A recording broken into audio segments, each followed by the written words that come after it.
Se han conocido los datos de inflación correspondientes al mes de julio y han sido de nuevo inferiores a lo esperado, lo que confirma una bajada de tipos para septiembre. ¿Puede el mercado alcanzar nuevos máximos históricos?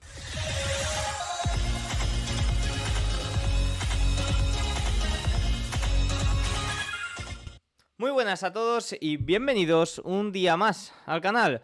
Hoy es miércoles 14 de agosto de 2024 y en este momento son las 20:09 hora en España, 14:09 horario en Nueva York. El día de hoy hemos conocido los datos de inflación por el lado del consumidor. En el día de ayer conocimos los datos de inflación por el lado del productor. Ayer vimos un rally bastante contundente en los índices y en general en las acciones americanas, llevando al S&P 500 a superar los 5.400 puntos de forma bastante amplia. En el día de hoy estamos viendo un movimiento más neutral tras un dato de IPC también bastante positivo, ¿no? En la línea de lo esperado, incluso un poquito por debajo, lo que aumenta esas probabilidades de bajadas de tipos, ya prácticamente dando por confirmada una bajada de tipos de septiembre. Veremos los cambios que ha habido desde la semana pasada hasta ahora en lo que está descontando el mercado. Sin embargo, tenemos que estar muy pendientes de esos datos cuantitativos que estaban mostrando las reacciones del mercado, sobre todo tras un episodio de volatilidad tan fuerte como el que ocurrió la semana pasada. De hecho, es que hay que decir que fue ayer cuando el VIX por fin cerró por debajo del nivel de los 20, que es el nivel de alta o altísima volatilidad. Por tanto, evidentemente, aunque estemos corrigiendo bastante después de ese nivel 65 que se vio en el índice VIX, que se debió a problemas de liquidez y que bueno, ya hablamos en su momento, lo cierto es que todavía se mantiene un panorama un poco dubitativo para los índices. Ahora hablaremos más en detalle de todo ello y analizaremos en detalle también los datos de inflación. Así que nada, vamos a ello. Vamos a empezar por el dato de inflación al lado del productor que conocimos en el día de ayer. Fíjense, aumentó un 0,1% mensual en julio tras un aumento del 0,2% en junio. Esto lo hace que se sitúe por debajo de las previsiones, que eran de 0,2%. Los precios de los bienes subieron 0,6% y el mayor incremento desde febrero, principalmente debido a la energía, que aumentó un 1,9%. Gasolina avanzó 2,8%, también aumentaron el combustible diésel, las carnes, combustible para aviones, frutas, melones frescos y productos químicos orgánicos básicos. Por otro lado, los precios de los servicios bajaron un 0,2%. Ojo, se trata del mayor descenso desde marzo de 2023. Esto fue una grandísima noticia porque vamos a ver cómo en la inflación por el lado del consumidor los servicios sigue siendo todavía un gran dolor de cabeza, debido especialmente a los servicios comerciales que cayeron un 1,3%. Los márgenes para la venta al por mayor de maquinaria y vehículos disminuyeron un 4,1%. Interanualmente, la inflación de precios al productor disminuyó al 2,2% desde un 2,7% revisado al alza en junio. Fíjense cómo interanualmente la caída es muy considerable. Vamos a ver con qué se está comparando. Bueno, pues fíjense que se está comparando con un aumento también de junio a julio del año 2023. Ya saben que hay que tener muy en cuenta estos efectos base a la hora de comparar datos intraanuales, ¿no? Fíjense cómo en junio fue un dato cercano a 0 en 2023 y saltó de repente a un dato superior a 1%. Evidentemente, eso es un punto también a tener en cuenta para esta caída, ¿no? Al final, el dato de julio se está comparando con un dato más elevado que el dato de junio. Eso creo que hay que tenerlo muy en cuenta. Aún así, muy buena buen dato. Creo que en este momento datos que salgan en la línea o justo por debajo de lo que se esperaba el mercado son bien tomados. Evidentemente, si sale un dato muy inferior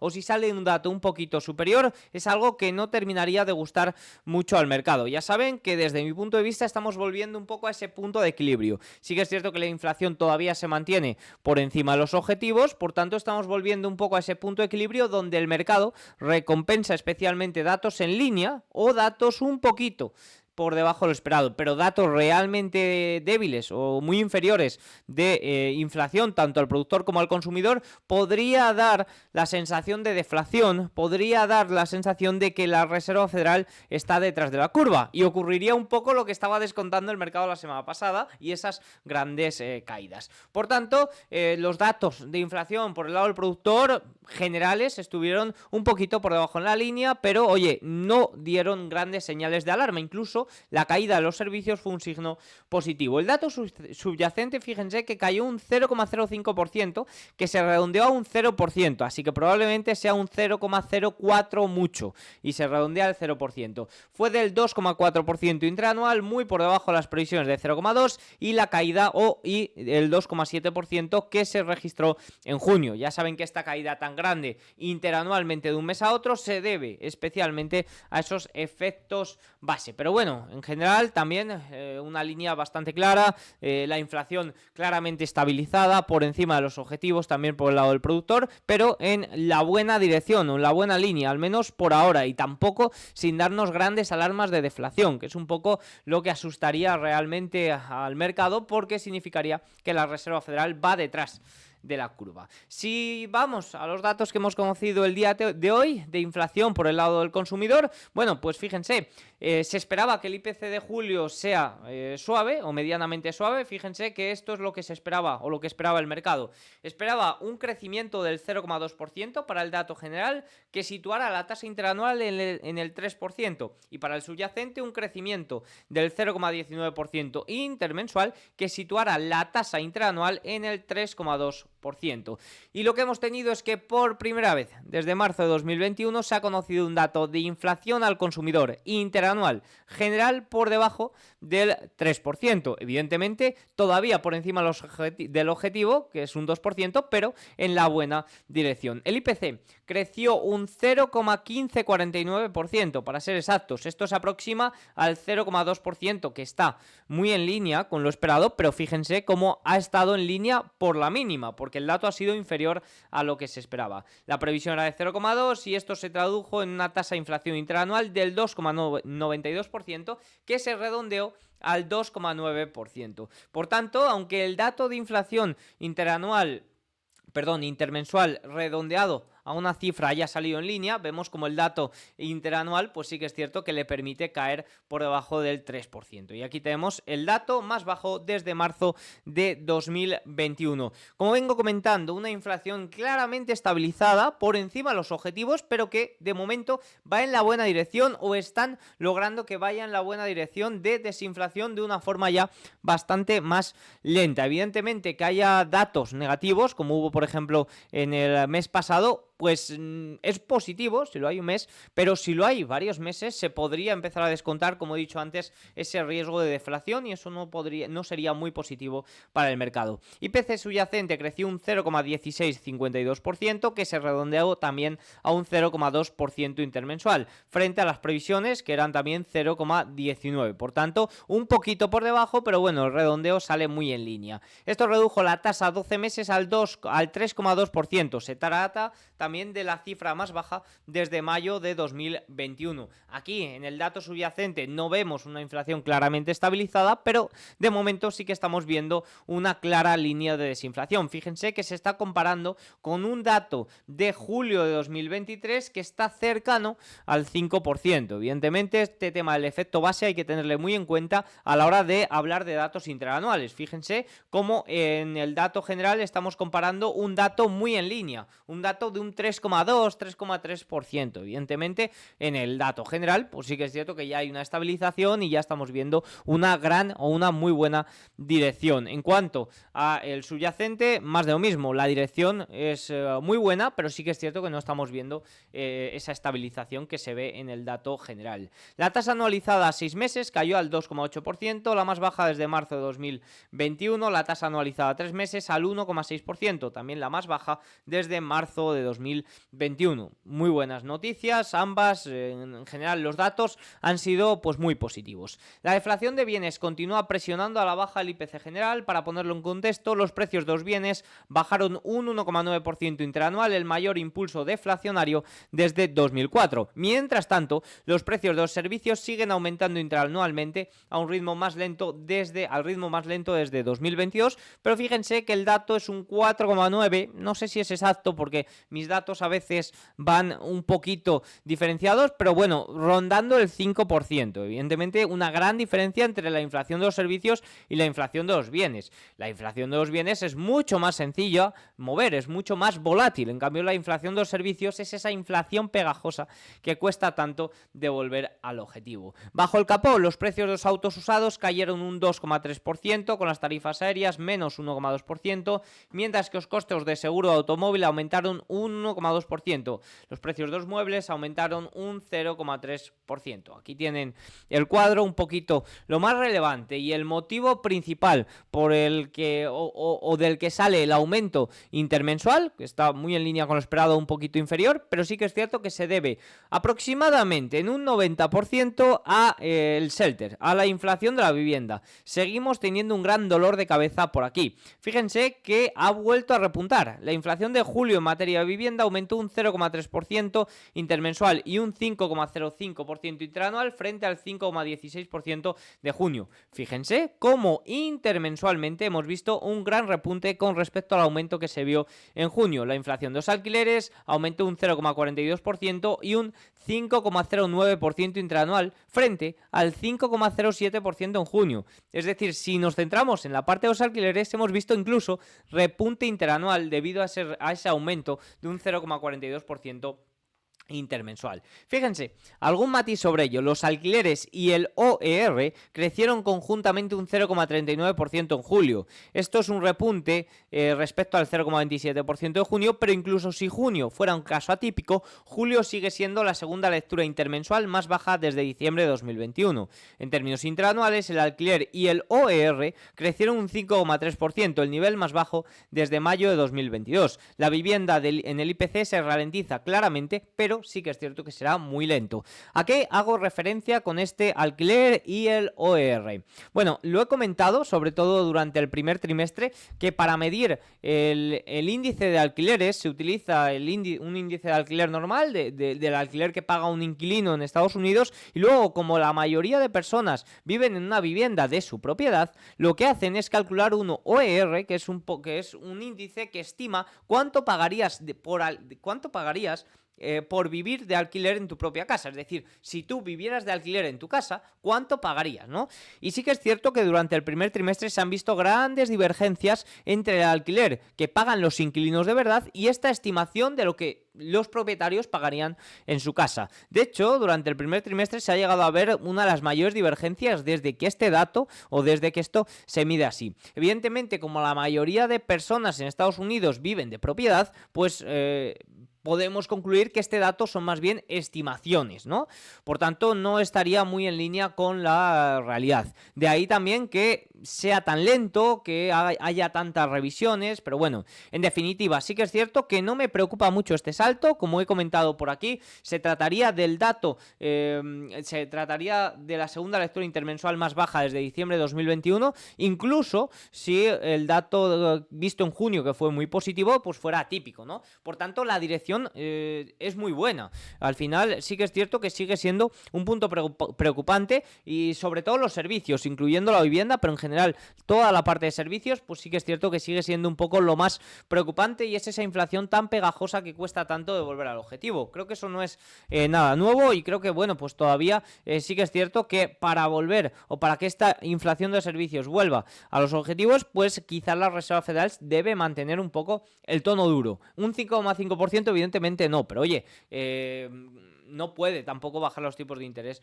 de una forma muy brusca porque existiría grandes riesgos. Pero oye, un 2-3% por encima ligeramente por encima de los datos de inflación, pues parece que puede ser adecuado de cara al próximo año y ver cómo evoluciona todo, que de momento va en la buena dirección, pero eso sí, va de una forma muy lenta. El llamado IPC Supercore, que son los servicios excluyendo la vivienda, subió un 0,2% intermensual, igual que el resto, arrastrando el interanual hasta el 4,73%. Todavía una cifra bastante elevada. Fíjense que si excluimos el shelter, todavía estamos teniendo datos de inflación de servicios bastante elevados. Y esto es un poco esa inflación que cuesta tanto de volver al objetivo. Por tanto, y por concluir, vemos como el aumento intermensual se debe en gran parte a esa inflación de la vivienda, que sigue siendo un gran dolor de cabeza. Vemos como la dirección es bastante positiva, como si los datos van saliendo en línea con las previsiones o incluso un poquito por debajo, la dirección es bastante positiva y se lograrían los objetivos. Evidentemente no va a ser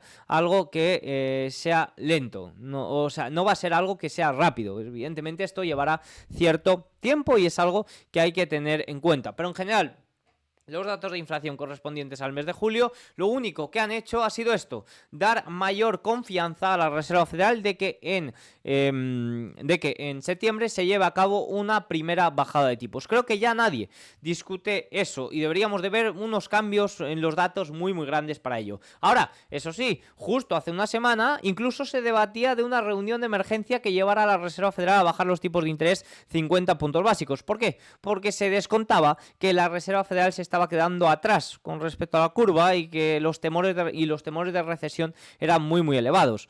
Sí que es cierto que después del ISM Servicios del lunes pasado se calmó un poquito la cosa y estamos teniendo datos más bien en línea con lo esperado, pues se ha calmado un poquito la cosa. En este momento se está descontando que la bajada de tipos será de 25 puntos básicos para septiembre. Fíjense, el informe de IPC de julio tiene importantes implicaciones para la Reserva Federal. Nos dice Tim Iraos, director jefe o editor jefe del Wall Street Journal, que ya sabemos que tiene pues ciertas relaciones con los funcionarios de la Reserva Federal. Nos dice: extiende la tendencia de una inflación mucho más moderada. El IPC de julio continúa la racha de enfriamiento de la inflación, lo que hace que un recorte de tasas de septiembre por parte de la Fed sea casi seguro, en la medida en que este tipo de decisiones pueden serlo. Facilita el consenso para el primer recorte. Este informe reduce la probabilidad de disidencias dentro del comité de la Fed en relación al primer recorte de tasas. Como he comentado, confirma totalmente que habrá bajadas de tipos. Eso sí, no resuelve el debate sobre el tamaño del recorte inicial. Este informe no aclara si la Fed debería iniciar un recorte de 25 puntos básicos o de 50 puntos básicos. Para justificar un recorte de 50 puntos básicos, probablemente sería necesario ver un deterioro en el mercado laboral. Ya saben que la reunión de la Reserva Federal será el 18 de septiembre, 17-18, el 18 será el comunicado. Evidentemente tendremos muchos datos de empleo, ISM manufacturero y ISM servicios previo a este dato, y por ahí es un poco donde estará la batuta. ¿Por qué están dejando de tener tanta implicación en los movimientos del mercado los datos de IPC, los datos de PCE también, que se conocen a final de mes? Porque está claramente estabilizada, porque la dirección está siendo bastante positiva y salvo que haya una sorpresa muy grande al alza o a la baja, pues los datos de inflación parece que ya no pintan nada. Ahora mismo el foco está en el segundo mandato de la Reserva Federal, que es el empleo.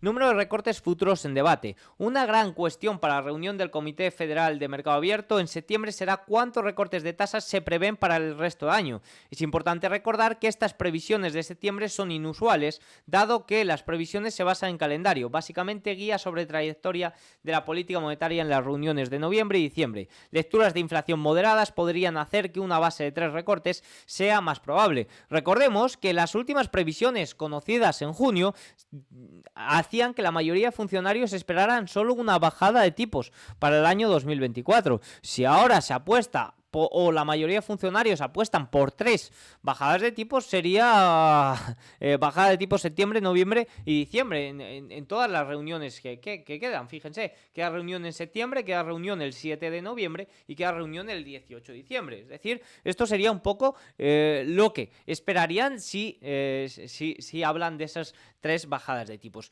La clave para que se descuenten 3, yo creo que la clave va a estar en 2 o 3 bajadas de tipos para este año, lo que van un poco a pronosticar. La clave va a estar, como hemos comentado antes, en la parte del empleo. Evidentemente, si no vemos un deterioro muy grande en el empleo, vería muy raro que cambien tan rápido de una bajada esperada a 3 en estos meses, ¿no? Pero bueno, evidentemente eso es un poco lo que me daba miedo del mes de agosto, que se deteriorara la economía de forma grave. Unos datos apuntaron a ello, afortunadamente otros datos no, y hemos podido salvar un poco los mercados, pero ahí es donde estará sin ninguna duda la clave. La reacción del mercado a estos datos de inflación, pues fíjense cómo el S&P 500 sube un 0,22, el Nasdaq 0,17% abajo el día de hoy, Russell 2000, fíjense que cae un 0,72% y el Dow Jones un poquito con mejor comportamiento, tratando de recuperar ese nivel 40.000 puntos, sube un 0,5%. Un poco el barómetro de lo que quiere hacer el riesgo es el Bitcoin, que de momento se encuentra por debajo de los 60.000 puntos, que le está costando recuperar esa media de 50 sesiones. Y vamos a dar unas pinceladas sobre el mercado. Ya saben que por debajo de los 5.500 estaríamos muy perdidos, un poco en tierra de nadie, y eso nos lo recuerdan los seguidores cuantitativos. Fíjense, según UBS, el posicionamiento de los operadores ha pasado de corto a largo gamma a medida que el S&P 500 se recuperaba por encima de los 5.400. En el día de ayer se recuperó este nivel importante, el 5.400. Sí que es cierto que sobre todo volveríamos a una gamma larga ya de una forma un poco más contundente, superando los 5.500. Ese es un poco el punto pivot que nos marcamos, ¿no? Ya nos marcamos a final de julio, con la pérdida de ese nivel, y sería recuperar ese nivel, pues el punto más positivo. Por tanto, ese es el pivot point. Vamos a dejarlo ahí en el mercado, pivot point para, un panorama cuantitativo un poco más beneficioso, 5.500. Ahora, por debajo de 5.000 tenemos también, de 5.500 pues tenemos también niveles importantes, como es este 5.400. Ya veníamos hablando durante todos los vídeos de la semana pasada, especialmente a partir del martes, miércoles, un poco esos comentarios de volatilidad, y nos hablaba concretamente Nomura, McElligor de Nomura, uno de los analistas cuantitativos más importantes, de cómo se podía ir recuperando esta gamma larga, cómo era muy posible que se fuera recuperando, pero que no iba a ser fácil, que iba a ser un camino pues muy volátil hasta recuperar ese 5.500 y recuperar ya niveles más fuertes, ¿no? Y que iba a ser complicado incluso recuperar ese nivel y marcar nuevos máximos históricos antes de esa segunda quincena de septiembre, que es un poco cuando es el vencimiento, cuando la estacionalidad es un poco peor. Hablábamos de eso también en el último vídeo, como por debajo de este 5.500 pues había un poco de gran incertidumbre, aunque se recuperara un poquito de esta gamma larga y esto impulsara un poco al mercado. Y fíjense, Spot Gamma nos hablaba en el día de hoy un poco de lo que había ocurrido, sobre todo en el día de ayer con este movimiento del S&P 500 que fue de un 1,69%. Nos dice, no sacaría conclusiones a largo plazo del movimiento del S&P 500 de ayer, ya que el flujo del índice S&P 500 fue completamente de opciones con vencimiento en el mismo día, es decir, fue impulsado por opciones de compra, opciones calls, pero que vencían en ese mismo día. De ahí también que quizás no haya habido acompañamiento en el movimiento de hoy, que está más bien neutro. Además, el gráfico de volatilidad implícita a precio fijo del S&P 500 se mantuvo sin cambios desde el cierre del lunes 12 de agosto. Esto sugiere que las cosas no están claras como podría parecer después del rally de ayer. En este sentido, la única conclusión que tenemos actualmente es que los mercados son menos estables de lo que indican precios más altos en las acciones y un VIX más bajo. Esto no significa que las acciones no puedan subir más ni que el mínimo ya se haya alcanzado. Con el S&P 500 por encima de 5.400 no tenemos una visión clara sobre una dirección fuerte de precios en este momento y nos preocupa cómo se desarrollen las cosas antes del IPC, las ventas minoristas, el vencimiento de opciones hay vencimiento de opciones también este viernes, pero creo que no es muy importante. Expiración del VIX, Jackson Hole y reporte de resultados de Nvidia. Básicamente, esto indica una nula dirección y que el movimiento podría ser grande o podría acelerarse tanto en una dirección al alza como a la baja debido a datos macro. Es decir, parece que estamos un poco en tierra de nadie y que el movimiento del mercado estará determinado mercado por los datos. Mañana tenemos datos de ventas minoristas importantes. La semana que viene tendremos también datos o comentarios de Jackson Hole, muy importantes, de los banqueros centrales, y luego los resultados de Nvidia. Nos dicen que eso va a ser lo que va a mover el mercado. Evidentemente, si tenemos un punto positivo y salta o logra hacer que salte el mercado por encima de los 5.500, ya que necesitaría un catalizador para romper ese nivel, pues oye, la cosa cambiaría y quizás ahí sí que vemos estructuras más alcistas. Oye, quizás de cara a lograr esos máximos históricos, que yo no voy contra ellos. De hecho, ojalá se logre, ojalá se supere ese nivel y podamos de nuevo posicionarnos hasta esos máximos históricos. Pero ahora lo que nos dicen es que estamos un poquito en tierra de nadie. Dicho este comentario sobre el mercado, quiero hacer también otro sobre el gas y un poquito el movimiento que está teniendo en el día de hoy y cómo está afectando quizás a las acciones europeas. Fíjense que el gas natural está subiendo en este momento un 3,26%, ha llegado a subir un 5% en el día de hoy y lleva ya una subida del 20% desde el 5 de agosto. Nos dice, con la reciente escalada entre la guerra entre Rusia y Ucrania, el gas natural ha vuelto a subir desde niveles cercanos a sus mínimos históricos. Los enfriamientos cercanos a Sudza, no sé cómo se pronuncia, están poniendo en riesgo un gasoducto ruso que suministra 14,65 mil millones de metros cúbicos, lo que representa la mitad de las exportaciones de gas ruso a Europa. Europa sigue siendo muy dependiente de este gas ruso y aquí es donde está el gran problema. Según el modelo cuantitativo de VS, los precios de gas natural han deprimido los rendimientos del Eurostock 600 en aproximadamente un 1% este año, aunque los niveles aún se mantienen dentro de un rango y cercanos a los niveles del invierno pasado. El impacto en los próximos meses podría empeorar, especialmente si las tensiones geopolíticas se intensifican y los precios del gas suben aún más. A pesar de una considerable inversión en fuentes de energía alternativas, especialmente en países como Alemania, la demanda de gas solo ha disminuido entre un 15 y un 20% desde 2021. Por lo tanto, se espera que las empresas de servicios públicos superen al mercado y podrían beneficiarse. Evidentemente, lo que ha hecho la Unión Europea en toda esta dependencia de gas en los últimos 20 años es un sacrilegio.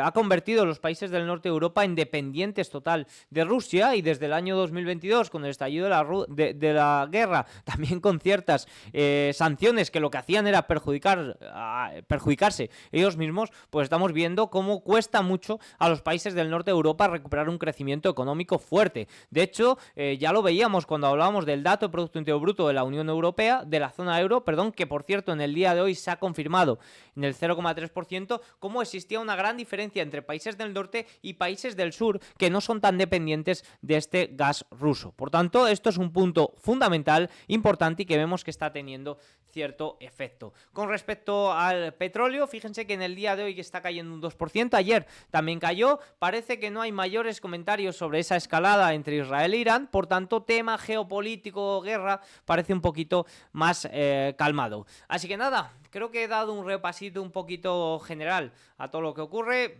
Estoy un poquito de vacaciones, por tanto no voy a hacer vídeos tampoco más largos. Ya la semana que viene volveremos a la plena normalidad. Espero que les haya gustado el vídeo. Si es así, hacedme un like, un comentario y nos vemos mañana. Por cierto, mañana tenemos mucho, Mañana veremos a ver, porque si hay reacción y movimientos en el mercado, por supuesto que haré vídeo. Tenemos datos de Producto Interior Bruto en Japón, también datos económicos en China, producción industrial, ventas minoristas y demás. Producto Interior Bruto también en Reino Unido y ventas minoristas en Estados Unidos, además de peticiones semanales de subsidio. Si hay reacciones y fuertes movimientos en el mercado, por supuesto que estaré por aquí. Si no vemos grandes reacciones en el mercado, pues quizás lo dejemos para más adelante, el domingo, y ya nos ponemos a tono durante la semana que viene. Espero que vaya bien si están de vacaciones o si están tomándose unos días de descanso. Por aquí todo genial. Chao, adiós.